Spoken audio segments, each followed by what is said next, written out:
সম্মানিত দর্শকবৃন্দ, আসসালামু আলাইকুম রহমতুল্লাহ। এখন কিন্তু ফেব্রুয়ারি মাস চলতেছে। দর্শকবৃন্দ, ফেব্রুয়ারি মাসে কিন্তু আপনারা নানা রকমের সবজি চাষবাস করছেন এবং ফেব্রুয়ারি মাসের আগেও কিন্তু আপনারা নানা রকমের সবজি চাষবাস করছেন, যেমন শসা, করল্লা, বরবটি, ঝিঙ্গা, চিচিঙ্গা, বিভিন্ন ধরনের সবজি কিন্তু আপনারা চাষবাস করছেন। অনেক রকমের মানুষ অনেক রকমের সবজি চাষবাস করছেন, কিন্তু আপনাদের গাছগুলো মোটা হচ্ছে না, বৃদ্ধি হচ্ছে না, পাতা হলুদ হয়ে যাচ্ছে এবং গাছে ফুল আসতেছে কিন্তু ফুল টিকতেছে না, ফুল ঝরে যাচ্ছে এবং ফলও ঝরে যাচ্ছে। ফুল ঝরে যাচ্ছে, মেলা কষ্টের পর কিন্তু একটা ফল দাঁড়াচ্ছে, কিন্তু সেই ফলটাও কিন্তু আস্তে আস্তে ঝরে যাচ্ছে, অর্থাৎ শুকিয়ে যাচ্ছে। দর্শকবৃন্দ, আপনারা কিন্তু অনেকেই নানা রকমের কীটনাশক, নানা রকমের সার ব্যবহার করতেছেন।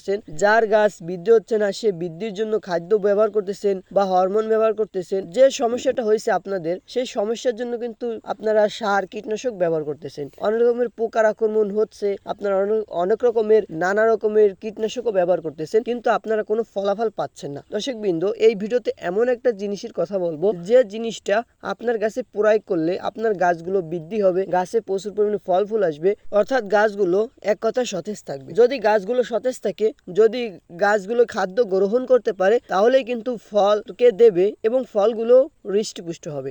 তার জন্য আগে গাছের গোড়ায় খাদ্য ব্যবহার করতে হবে। গাছে যদি খাদ্য না খেতে পারে, তাহলে কিন্তু ফলকেও দিতে পারবে না এবং ফলটাও হৃষ্টপুষ্ট হবে না, অর্থাৎ ফলটাও ঝরে যেতে পারে। তাই দর্শকবৃন্দ, আপনারা চাইলে এখন কিন্তু হরমোন ব্যবহার করতে পারেন, অর্থাৎ ভিটামিন। দর্শকবৃন্দ, আপনাদের গাছের গোড়ায় আপনারা যথেষ্ট পরিমাণে সার দিচ্ছেন, আমি সেটা জানতেছি বা বুঝতে পারতেছি। দর্শকবৃন্দ, তারপরও কেন আপনার গাছগুলো বৃদ্ধি হচ্ছে না, মোটা তাজা হচ্ছে না এবং ফলগুলো ঝরে যাচ্ছে? এর কারণ হচ্ছে ভিটামিনের অভাব। দর্শকবৃন্দ, যতই খাদ্য দিন না কেন, কোনো কাজ হবে না। যদি তার দেহে কোনো রোগ থাকে, তাহলে কিন্তু যতই খাদ্য দেন না কেন, তাহলে কিন্তু কোনো কাজ হবে না। তাই দর্শকবৃন্দ, আপনারা চাইলে এই হরমোনটা ব্যবহার করতে পারেন, সেটা হচ্ছে ফ্লোরা। দর্শকবৃন্দ, এই ফ্লোরা কিন্তু ভালো একটা কার্যকারী ফ্লোরা।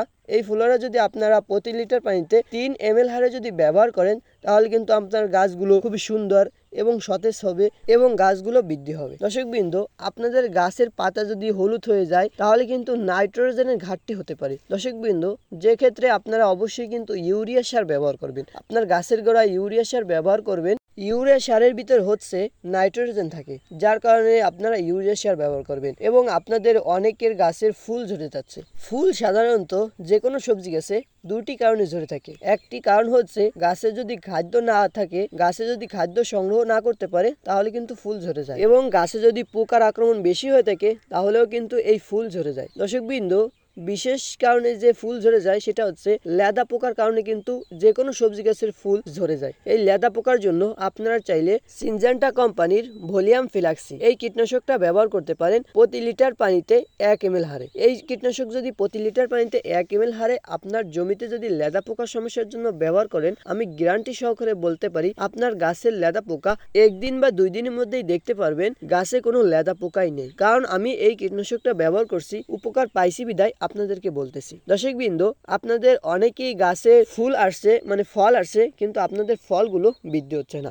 অবশ্যই কিন্তু আপনারা জিঙ্ক ব্যবহার করবেন। দর্শকবৃন্দ, এই জিঙ্কের উপকার হচ্ছে, এই জিঙ্ক যদি গাছের গোড়ায় দেওয়া হয়, যে কোনো সবজি গাছের গোড়ায় যদি দেওয়া হয়, সেই সবজি গাছগুলো সে যেখান থেকে খাদ্য গ্রহণ করে, তার থেকে আরো দ্বিগুণ তল থেকে সে খাদ্য গ্রহণ করতে পারে। যে কারণে সে যদি খাদ্য গ্রহণ করতে পারে, তাহলে কিন্তু ফল খাদ্য সংগ্রহ করতে পারবে এবং ফল দ্রুত বৃদ্ধি হবে। যার কারণে আপনারা জিঙ্ক ব্যবহার করতে পারেন এবং গাছগুলো খুবই সুন্দর এবং সতেজ থাকে, সবুজ থাকে। দর্শকবৃন্দ, আপনাদের অনেকেরই গাছ বৃদ্ধি হচ্ছে, যেমন ধরেন লাউ গাছ, যে কোনো লতা জাতীয় গাছ শুধু লম্বা হচ্ছে, কোনো টিংড়ি ছেড়ে না, তাদের জন্য তারা কিন্তু অবশ্যই সালফার ব্যবহার করতে পারেন। দর্শকবৃন্দ, এই সালফার যদি ব্যবহার করেন, তাহলে গাছে প্রচুর পরিমাণে টিংড়ি ছাড়বে এবং গাছটা খুবই দ্রুত বৃদ্ধি হবে এবং গাছটা খুবই সুন্দর এবং সতেজ থাকবে।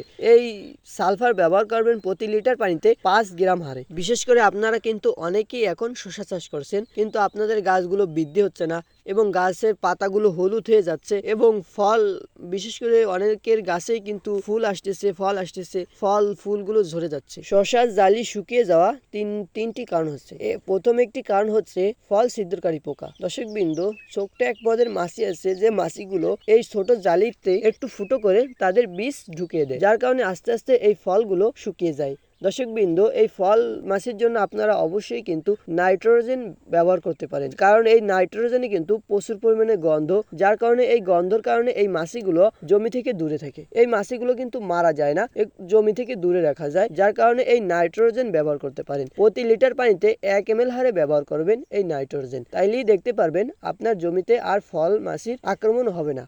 দর্শকবৃন্দ, আরো 2-3টি কারণ আছে, সেটা এই ভিডিওতে আর বলবো না। আপনি যদি শসা চাষ করেন তাহলে অবশ্যই কমেন্ট করবেন, তাহলে আপনার কমেন্টে আমি বলে দেবো। দর্শকবৃন্দ, এই ছিল আজকের ভিডিও। এই চ্যানেলে কিন্তু প্রত্যেকদিন একটা কৃষি বিষয়ক ভিডিও আপলোড করা হয়, আপনি চাইলে কিন্তু এই চ্যানেলটি সাবস্ক্রাইব করে রাখতে পারেন। তা সবাই সুস্থ থাকেন, ভালো থাকেন। আসসালামু আলাইকুম ওয়া রাহমাতুল্লাহ।